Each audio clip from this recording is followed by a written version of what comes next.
नमस्कार, स्वागत है आप सभी का गणेश एस्ट्रो हेल्थ में। मैं हूं आपके साथ डॉक्टर दिलीप और बहुत बहुत स्वागत करता हूं आपका ज्योतिष के इस प्रोग्राम में। इस विशेष वीडियो में हम बात करने वाले हैं कर्क राशि वालों के लिए कैसा रहेगा आने वाला मई का महीना। जीवन के किस क्षेत्र में क्या उतार चढ़ाव आ सकते हैं, हम अपनी तरफ से क्या कर सकते हैं, कर्म के आधार पर, ज्योतिष के आधार पर क्या रेमेडी आदि कर सकते हैं। हम यहाँ पर जॉब, पढ़ाई लिखाई, करियर, काम धंधा, व्यापार, इस सब की बातें करेंगे।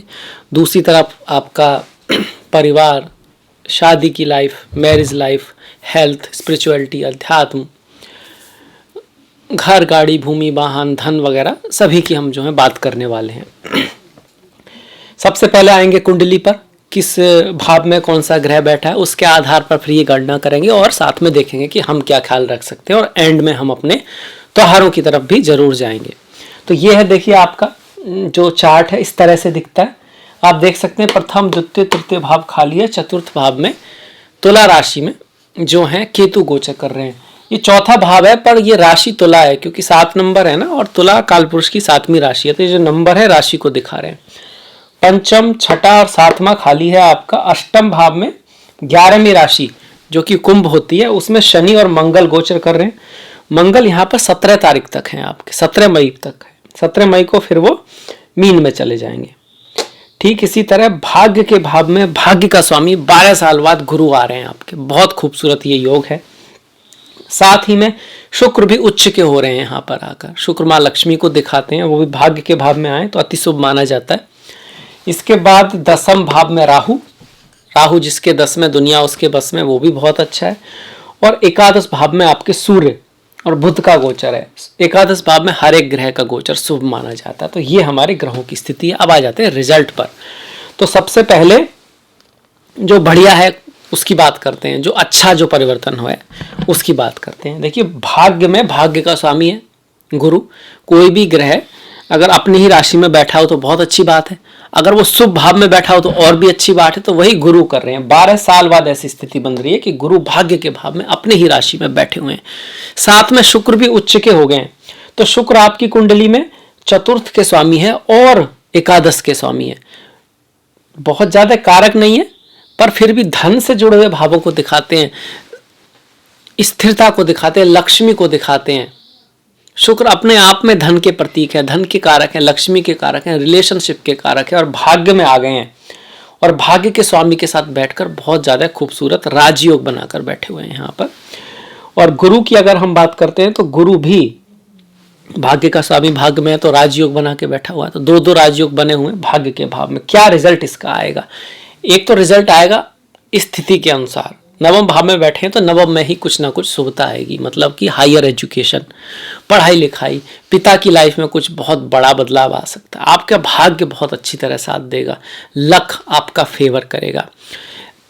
नवम भाव ज्ञान का, स्पिरिचुअलिटी, अध्यात्म का भी है, धार्मिकता का भी है, क्योंकि पुराने समय में जो धर्म है, स्पिरिचुअलिटी है, ज्ञान है, इसको बहुत महत्व दिया जाता था, लक्ष्मी के भी से भी ज्यादा। इसीलिए इसको लक्ष्मी का भाव भी कहते हैं। ये विष्णु स्थान होते हैं 1, 4, 7, 10 और 5, 9 जो होते हैं, इसको लक्ष्मी स्थान कहते हैं। तो लक्ष्मी के लिए भी अच्छा है, धन के लिए भी बहुत बढ़िया है।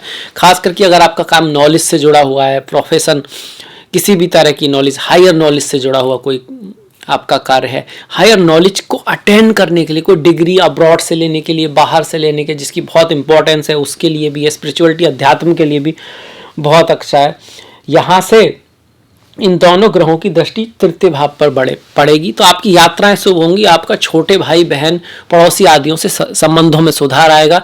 आपका कम्युनिकेशन बहुत गजब का होगा। आप जिस तरह से बात करते हैं या फिर आप किस तरह से कुछ डिजाइन करते हैं, ये भाव क्रिएटिविटी का भी है, आर्ट का, डांस का भी है। तो अगर आप इस फील्ड में है जहाँ क्रिएटिविटी का महत्व है तब भी आपके लिए बहुत बढ़िया रहने वाला है। गुरु की यहाँ से 5वीं दृष्टि लग्न पर और 9वीं दृष्टि पंचम भाव पर पड़ेगी। तो लग्न बहुत ही महत्वपूर्ण स्थान होता है। लग्न, ये जब हम कोई कुंडली देखते हैं तो सबसे पहले लग्न, लग्नेश, इसकी स्थिति बहुत इंपॉर्टेंट हो जाती है। अगर वो शुभ है तो कुंडली फिर सेकंड स्टेप पे हम सूर्य चंद्र पर जाएंगे। पर अगर लग्न और लग्नेश में ही गड़बड़ है तो फिर कुंडली आप कहिए कि वो जो राजयोग दिखते हैं उनका रिजल्ट नहीं दिखता। पर यहाँ लग्न पर गुरु की दृष्टि आ रही है और वो भी उच्च की दृष्टि है। कर्क राशि में गुरु उच्च के होते हैं तो आप समझदारी से काम लेंगे, आप बुद्धिमानी से काम लेंगे। आप आज की बात को ना सोचकर 10 साल बाद का सोचेंगे, लंबी सोच रखेंगे, लाइफ में ऊंची सोच रखेंगे। जो कमाल है जिंदगी में वो सोच का ही कमाल है। जो लोग सोच तो हो ना, तभी तो आप वहां तक जाओगे। जो सोचा ही नहीं वहां जाओगे कैसे? समथिंग जैसे कि आपको बाई चांस आप दिल्ली में रहते हैं और आप सोचा ही नहीं है कि कहीं कभी भाई आपको अमेरिका जाना है या कहीं या सऊदी अरब जाना है, किसी भी कंट्री जाना है। अगर जब सोच ही नहीं आएगी तो आइडिया कहाँ से आएगा? तो सोच डिसाइड करती है। अब अगर सोच होगी तो उसका रास्ता भी निकलेगा, इधर से नहीं तो उधर से निकलेगा। अगर आपको सिर्फ नोएडा तक ही जाना है, अगर आप दिल्ली में, बाई चांस आप जयपुर में हो सकते हैं, आप कश्मीर में हो सकते हैं, कहीं भी हो सकते हैं। एग्जाम्पल सिर्फ यही है कि सोच होगी तो आइडिया आएगा, और फिर आइडिया आएगा तब फिर आप उस पर चलोगे। तो सोच का बड़ा महत्व है। तो गुरु अच्छी सोच देंगे, बुद्धिमानी से व्यक्ति काम लेगा, और पद प्रतिष्ठा प्रमोशन को भी दिखा रहे हैं, और लाइफ में कुछ अच्छी अपॉर्चुनिटी आने को दिखा रहे हैं। पंचम भाव संतान प्राप्ति का बड़ा खूबसूरत योग है। संतान प्राप्ति का योग है, और पंचम भाव प्रेम का भी है। लाइफ में प्रेम आपस में बढ़ने वाला है। लड़के लड़की के बीच, प्रेमी प्रेमिका के बीच, पति पत्नी के बीच कहीं ना कहीं प्रेम जो है वो बढ़ेगा। प्रेम के लिए अच्छा है। ये भाव क्रिएटिविटी से भी संबंधित है। अगर आपका काम क्रिएटिविटी से है, स्पोर्ट्स से है, पॉलिटिक्स से है, स्पेकुलेटिव गेन, स्टॉक मार्केट, वहाँ आपने कुछ इन्वेस्टमेंट कर रखा है, तो ये महीना बढ़िया है, बहुत अच्छा है। बाकी आपकी जन्म कुंडली में अगर अच्छी दशा होगी तब भी उसका रिजल्ट आएगा, ये बात अलग है। पर हाँ, गोचर में ये बिल्कुल अच्छा है, इसमें 100% कोई शक नहीं है। शुक्र की अगर हम बात करें, पहली बात तो शुक्र का भाग्य में आना, कोई स्त्री आपके साथ आपके लिए भाग्यशाली हो सकती है। स्त्री फीमेल से आपको थोड़ा सपोर्ट मिल सकता है। माता की लाइफ में कुछ बड़ा अच्छा परिवर्तन आएगा। आपके बड़े भाई बहन आपके लिए काफ़ी भाग्यशाली साबित होंगे। स्त्रियों की रेस्पेक्ट रखना, साफ सफाई का ध्यान रखना। साफ सफाई मतलब घर की साफ सफाई, तन की साफ सफाई, साथ में मन में पवित्र विचार होने चाहिए। आपके मन भी पवित्र होना चाहिए। वो भी माँ लक्ष्मी की पूजा करना, माँ लक्ष्मी को रेड फ्लावर चढ़ाना, ये आपके लिए बहुत अच्छा रहेगा। मंदिर आदि में कुछ परफ्यूम या इत्र का दान वगैरह करना भी आपके लिए बहुत अच्छा रहेगा। गाय माता की सेवा आपके लिए बहुत बढ़िया रहेगी। वैसे तो हमको गाय माता हो गई, कौवा, पशु पक्षी, आसपास जो नेचर है उसका ख्याल हमेशा ही रखना चाहिए, पर हम ज्योतिष की नज़र से बात कर रहे हैं। शुक्र के बाद हम आ जाते हैं राहु पर। राहु की एक कहावत है, राहु जिसके दस में दुनिया उसके बस में। पर राहु एक चीज और है कि कार्य के क्षेत्र में कुछ उतार चढ़ाव, बदलाव रहेगा। एफर्ट, हार्ड वर्क, चीजों में नई चीजों का आना, अस्थिरता लाएंगे। पर वो अस्थिरता लंबे समय में जाके आपके लिए कुछ ना कुछ वरदान साबित होगी। वहां से कुछ ना कुछ ऐसा रास्ता निकलेगा जो आपके लिए अच्छा रहेगा। आप कहेंगे ये होता तभी मैं आज यहाँ पहुंच पाया, मतलब उसका होना जरूरी था। दसम भाव में राहु को शुभ माना गया है, अच्छा माना गया है। राहु यहाँ से आपको कह सकते हैं फॉरेन लैंड में लाभ करा सकते हैं, यात्रा वगैरह करा सकते हैं। आपकी पद प्रतिष्ठा सम्मान को बढ़ाने वाले होते हैं। थोड़ा सा आप अपने आप को अकेला महसूस कर सकते हैं। कुछ फ्रेंड्स आपके जो पुराने फ्रेंड्स हैं उनसे दूर जाने का मतलब बन सकता है, किसी से दोस्ती टूटना, इस तरह की चीज़ें कभी कभी राहु यहाँ पर लाते हैं। और अपने से छोटे भाई बहनों के साथ थोड़ा सा रिश्तों को बना के रखने की आवश्यकता रहेगी, छोटे भाई बहन, बड़े भाई बहन दोनों से, क्योंकि राहु 11वें भाव से 12वें पढ़ते हैं आपके, जो कि बड़े भाई बहन इन सबको दिखाता है, नेटवर्क सर्किल को, और तृतीय भाव से अष्टम पढ़ रहे हैं इस वजह से। इसके बाद देखिए हमने गुरु की बात करी, शुक्र की बात करी, शनि महाराज वैसे तो ये ढैया है आपकी, क्योंकि शनि अष्टम में आ गए हैं, पर यहाँ बात यह है कि वो अपनी ही राशि में है। तो कोई भी ग्रह अपनी राशि में हो तो वैसा रिजल्ट नहीं देता जब वो किसी शत्रु की राशि में है या नीच का है। जब अपनी राशि में है तो कुछ ना कुछ तो अच्छा रिजल्ट देगा। तो शनि भी यहाँ पर आपको पैतृक संपत्ति आदि दिला सकते हैं। आपको लाभ हो सकता है अपने इन लॉस के थ्रू, पत्नी के थ्रू, प्रेमिका प्रेमी के थ्रू, मतलब कोई गिफ्ट आदि आपको मिल सकता है, अनअर्न्ड मनी आपको मिल सकती है। हाँ, स्पाउस के साथ रिश्तों में थोड़ा उतार चढ़ाव आ सकता है अगर शनि की दशा महादशा है। शनि के अष्टक वर्गा में पॉइंट यहाँ पर कम है, ये भी देखना जरूरी है। इसके साथ साथ कार्य के क्षेत्र में हार्डवर्क बढ़ेगा, चीज़ें उतनी आसानी से नहीं होंगी। वही काम जो आप पहले थोड़ा आसानी से कर पा रहे थे, अब कुछ ऐसी चीज़ें बदलाव आ सकता है कि आपको ज़्यादा प्रयास करना पड़े, इस तरह की स्थिति थोड़ा बनेगी। धन के मामले में ज़्यादा एफर्ट करना होगा, हार्डवर्क करना होगा। ड्राइविंग वगैरह करते वक्त थोड़ा सा ध्यान रखें, क्योंकि अष्टम में शनि और मंगल हैं, संघर्ष योग बन रहा है। इन लॉस से दूरी बन सकती है, इन लॉस की लाइफ में कुछ उतार चढ़ाव आ सकता है, आपके जो सास ससुर हैं उनकी लाइफ में कुछ उतार चढ़ाव आ सकता है, या उनकी लाइफ में कुछ टफ सिचुएशन आ सकती है, या कुछ भी इस तरह का उनसे संबंधित कुछ आप कहिए कहीं ना कहीं हार्डशिप आएगी उनकी लाइफ में, या उनसे, दोनों चीज़ें हो सकती हैं। ऐसा हो सकता है वो बहुत बढ़िया हो, आपसे उनका बहुत अच्छा प्रेम हो, सब कुछ ठीक हो, पर उनकी लाइफ में दिक्कत आए, या फिर आपके और उनके बीच में भी कुछ आ सकता है। ये भाव आपके स्पाउस की वाणी का भी है, तो आपके स्पाउस की वाणी थोड़ी सी कटु रह सकती है, कठोर रह सकती है, तो ख्याल रखें। और जिस तरह आप अपनी गलती को माफ़ कर देते हैं, अक्सर कर देते हैं ना, दूसरे की गलतियों को भी माफ़ करें, गलती किससे नहीं होती है। और फिर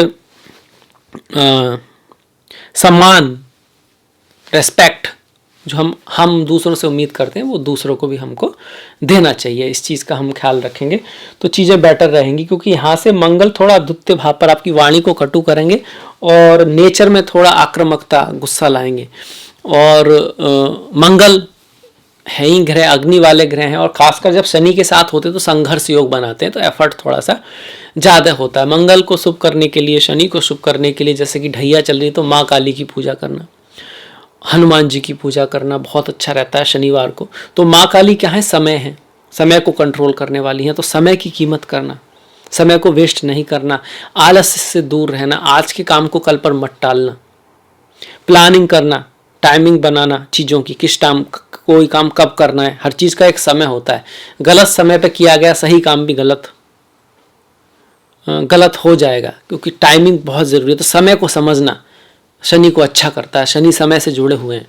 इसके साथ साथ अपने वृद्ध जो लोग हैं उनका सम्मान करना, पुराने जो ट्रेडिशन आपके चले आ रहे हैं उनके प्रति रेस्पेक्ट रखना शनि को अच्छा करता है। कौआ हो गया, कौए को आप चावल के लड्डू खिला सकते हैं, रोटी डाल सकते हैं, मतलब कौए को कहीं ना कहीं पितरों से, शनि से रिलेटेड माना गया, तो कौए की सेवा करना। पशु पक्षी इन सब का ख्याल रखना, उनको पानी वगैरह रखना, ये भी है। पक्षी वैसे राहु से भी जुड़े हैं, बुध से भी जुड़े हैं और शनि से भी जुड़े हैं, उसमें भी खासकर कौआ काले रंग के जो हैं। कुत्ता जो है, कुत्ते का आप ख्याल रखेंगे, कुत्ता आपका केतु से भी जुड़ा है और शनि से भी जुड़ा है। बिल्ली राहु से जुड़ी हुई है, तो हम उस पर आएंगे। जैसे राहु तो अच्छा है, पर फिर भी बिल्ली के राहु से जुड़ी हुई है, राहु से माँ सरस्वती और माँ दुर्गा का भी बड़ा कनेक्शन है। और केतु महाराज जिस पर हम आएंगे उनको गणेश जी से हम जोड़ते हैं। तो मंगल और शनि के लिए ये सब चीज़ें हो गई। शनि के लिए आप कह सकते हो जेल है, हॉस्पिटल है, शमशान है, यहाँ पर भी कोई हेल्प की जा सकती है। मंगल के लिए हनुमान जी का व्रत करना, और हनुमान जी का व्रत कर सकते हैं आप, हनुमान चालीसा पढ़ सकते हैं, साथ में ही हनुमान कवच को भी पढ़ सकते हैं, और उनको सिंदूर चढ़ा सकते हैं, उनको चोला चढ़ा सकते हैं। और हनुमान जी के जीवन में आप जो चीज़ें हैं ना पॉजिटिव, उनका जो खैरेक्टर है, उनका जो चरित्र है, वो आपके जीवन में भी आएगा, तो मंगल आपके शुभ होंगे। इसके बाद देखिए हम बढ़ जाते हैं आपके, देखिए शनि हो गए, मंगल हो गए, शुक्र हो गए, गुरु हो गए, राहु हो गए। अब आते हैं सूर्य के ऊपर। सूर्य देखिए 17 तारीख तक दशम में रहेंगे, अच्छी बात है। सूर्य 17 तारीख तक दशम में रहेंगे, दशम के बाद 17 तारीख को आप एकादश में आएंगे। दशम का सूर्य पद प्रतिष्ठा प्रमोशन कराने वाला होता है, आपको लाइफ में कुछ अच्छी अपॉर्चुनिटी लाने वाला होता है। बस यहाँ ध्यान सिर्फ यही रखना है, राहु भी रहेगा तो थोड़ा बॉस से या गवर्नमेंट आदि से कुछ ध्यान रखें और मर्यादा का ख्याल रखें। कभी कभी एक्स्ट्रा आप कुछ ऐसा कह सकते हो, बोल सकते हो, जो कि आपके शायद कह सकते हैं कि जिसको लोग दूसरा मतलब निकाल लें। तो वाणी का ख्याल रखना है यहाँ पे, क्योंकि एक तो वाणी का जो कारक है ना, उस पर मंगल की दृष्टि आ रही है। इसका भी एक कारण है जो बुध है, ऊपर से राहु यहाँ आ गए, और राहु की 5वीं दृष्टि जो है वो वाणी के भाव पर पड़ रही है। तो वाणी का ध्यान रखने का यहाँ पर बहुत ज़्यादा जरूरी है। सूर्य जब एकादश में आएंगे तो आपको लाभ कराएंगे। सूर्य आपके में द्वितीय भाव के स्वामी है, द्वितीय भाव का स्वामी दशम में आए तब भी अच्छा योग है, एकादश में आए तब भी आपका अच्छा योग है। और जब दशम में रहेंगे तो आप कह सकते हो धन जो आएगा आपके हार्ड वर्क से, मेहनत से, आपके कहीं ना कहीं स्टेटस के कारण आपकी कुछ अपॉर्चुनिटी आपकी लाइफ में आ सकती है। 17 के बाद आपको जो लाभ होगा उसमें भी आपकी वाणी का, फैमिली का काफ़ी इंपॉर्टेंट रोल रह सकता है। आपके बड़े भाई बहन से आपको बना के रखने की कोशिश करनी चाहिए, उनसे भी आपको कुछ लाभ हो सकता है 17 तारीख के बाद। सूर्य के बाद अगर हम बुध की बात करें तो बुध आपके 12वें और तृतीय भाव के स्वामी होकर लाभ भाव में आ रहे हैं। यात्राओं से आपको लाभ होगा, भागदौड़ से आपको लाभ होगा, मतलब यात्राओं भागदौड़ से बचना नहीं है। फौरन जाने की अगर कोई अपॉर्चुनिटी आती है तो वो भी आपके लाभकारी साबित होगी। और बुध जो है वक्री चलेंगे तो थोड़ा सा कम्युनिकेशन का ख्याल रखना है, मिसअंडरस्टैंडिंग थोड़ी सी हो सकती है। एक बार में जब आप कहें तो कोशिश करें कि आपका जो मैसेज है वो क्लियर हो, उसका दो मतलब निकाले जा सकते हैं, यहाँ ये दिखा रहा है थोड़ा सा। और फौरन चीज़ों से लाभ हो सकता है, आपने किसी को दिया हुआ जो पैसा है वो वापस आ सकता है। बुध को अच्छा करने के लिए देखिए पक्षियों को दाना डालना, गणेश जी और नारायण की पूजा करना, किन्नर लोगों की हेल्प करना, ये बुध की रेमेडीज हैं। इसके साथ साथ बुध आपकी वाणी है। कोई भी ग्रह जो है ना वो एक क्वालिटी से जुड़ा होता है। बुद्धि है, बुद्धि से काम लो, प्लानिंग बनाओ, चीज़ों का रिकॉर्ड रखो, लिखो अपना टाइम टेबल, आज क्या हुआ क्या नहीं हुआ, क्या करना है, हर चीज़ का हिसाब किताब रखना बुध को शुभ करता है। जिसका शुभ होता है बुध, वो लोग अपना बड़ा प्लानिंग रहती है, पूरी साल का उनको पता रहता है, या तो लिखते हैं, उनको लिखने का शौक भी होता है। तो अपनी जो टाइम टेबल है उसको, अपना गोल जो है आपका, उसको लिखना है और फिर उसको टिक करना है, हुआ या नहीं हुआ, नहीं हुआ तो क्या कारण था, उस पर विचार करो, उस चीज़ को बदलो, कुछ ना कुछ डेवलपमेंट लाओ उसके अंदर लिख लिख के, तो बुध आपके स्ट्रांग होंगे। वैसे भी हमारा जो जीवन है वो कह सकते हैं बगीचे की तरह, जिसमें हर दिन कुछ ना कुछ सुधार करना, कुछ नए बीज डालना, कुछ पुरानी चीज़ों को निकालना, साफ सफाई करना, कुछ नया सीखते रहना, अपने आप को अपग्रेड करते रहना बहुत ज़रूरी है। अदरवाइज तो खरपतवार उगने लगता है अपने आप ही, उसे करने की आवश्यकता नहीं है। तो अपने आप को अपग्रेड करते रहना बहुत ज़रूरी है, और वो कहीं ना कहीं बुध से जुड़ा हुआ है, अच्छे बुध की निशानी है। तो आप भी अगर उसकी कोशिश करेंगे तो आपका बुध अच्छा नहीं भी है तो अच्छा हो जाएगा। इसके बाद देखिए बुध हो गया, सूर्य हो गया, केतु। केतु चौथे भाव में, घर में थोड़ा निराशा रह सकती है, आपका मन थोड़ा काम की तरफ आउटवर्ड आप ज़्यादा रहेंगे, चाहेंगे आप। और पर अगर आपको आउटवर्ड अच्छा रखना है, आप काम में सक्सेसफुल होना चाहते हैं, बाहर चाहते हैं कि आपका फेम हो, नेम हो, तो कहीं ना कहीं आपको घर का सपोर्ट भी जरूरी है, एक बैलेंस बहुत ज़रूरी है। अगर घर में आपका एटमॉस्फेयर ठीक नहीं है तो आप बाहर भी ज़्यादा सफलता प्राप्त नहीं कर पाओगे, क्योंकि बहुत से समय घर में आते हैं आप तो उसकी जो घर की टेंशन है वो आपको ऑफिस में दिक्कत करेगी, और कहीं ना कहीं वो आपके लिए हानिकारक सिद्ध हो सकती है। तो एक बैलेंस बना के रखें, अपनी माता भाई बंधु उनका भी ख्याल रखें, और घर का जो ऑफिस का काम है, जो आपका काम है, जो कारोबार है, काम धंधा है, वहाँ पर भी एक बैलेंस बना के रखेंगे तो आपके लिए ये गोचर थोड़ा अच्छा साबित होगा। बाकी केतु के लिए गणेश जी की पूजा के साथ साथ मछलियों को आप आटे की गोली खिला सकते हैं, मत्स्य अवतार की कथा आप पढ़ सकते हैं, जैसे राहु के लिए बराह अवतार है, और इसके साथ साथ केतु के लिए माँ धूमावती और राहु के लिए माँ छिन्नमस्ता की पूजा भी की जाती है, वो भी बहुत बढ़िया रहता है। तो ये हमने लगभग सारे ग्रह देख लिए, केतु, राहु, शनि, मंगल, शुक्र, गुरु, बुध और सूर्य। अब आ जाते हैं इस महीने के त्योहारों पर। 3 मई को अक्षय तृतीया है, विशेष दिन है, इसका लोग वेट करते हैं किसी नई चीज़ की शुरुआत के लिए, शुभ चीज़ की शुरुआत के लिए, तो आप भी कर सकते हैं। 12 तारीख की मोहिनी एकादशी है, 26 तारीख की अपारा एकादशी है, जो बहुत महत्वपूर्ण है, जो भगवान श्री हरि विष्णु के भक्त हैं। ओम नमो भगवते वासुदेवाय।